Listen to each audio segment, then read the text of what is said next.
Permission po muna kami. Then saka po yung explanation. Sabihin.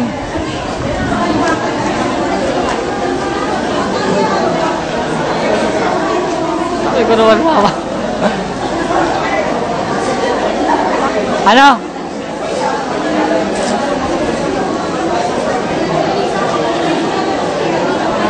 Video ba to? Video? Video?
Okay lang? Oh. So ito po yung explanation why Salinas. So we called our team Salinas.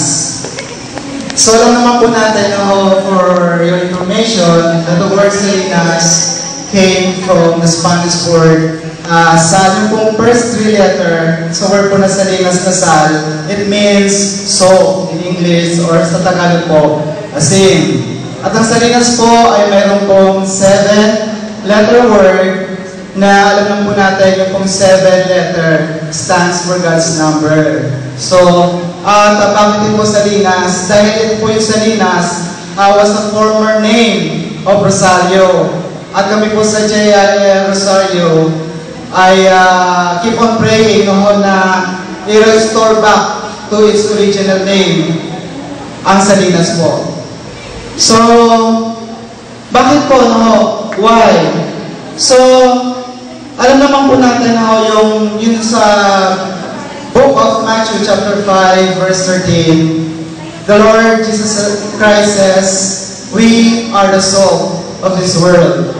So, kami po bilang mga Kristiyano sa JL, sabihin na lang po natin JL Salinas, na we want to preserve, we want to be the salt of the world, specifically in the town of Rosario.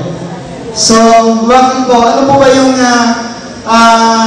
pag sinabi pong salt? Una-una makikita natin that the color of salt is white and it signifies purity. So, we want to retain the purity in our life, in our heart, sa bayan po ng Salinas. At alam na po natin yung po isang attribute ng salt ay yung saltiness nito na nagbibigay po ng preservative, nagbibigay po ng flavor sa pagkain.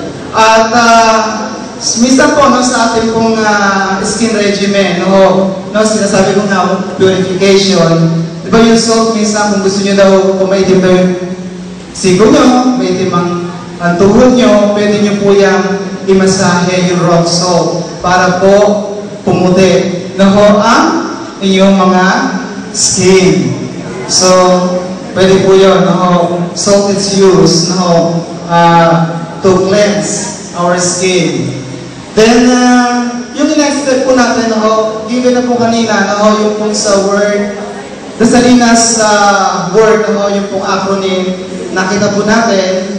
So, we want to be the salt of this world.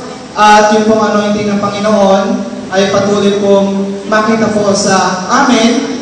And we want to keep sharing the love of God. And we want, as a Christian, to be a people of integrity. At makita din po sa amin, yung pong new life in Christ. At kapag ikaw ay alipon ng Diyos, ang sabi po ng Panginoon, God is not looking for your ability, but your availability. So, we want to be always available to serve God. At yung pong panghuli, yung pong salvation. All of us need salvation. Hindi lamang po tayo na nakatanggap na ng salvation. Maging ang bawat tao po sa ating paligid, they need salvation. So sama po, ang Salinas would preserve the Word of God as a healing, as a cure to the lost, to bring them to the Lord Jesus Christ. That is Salinas, our name, our team, for the glory of God. Amen. Amen. Praise God.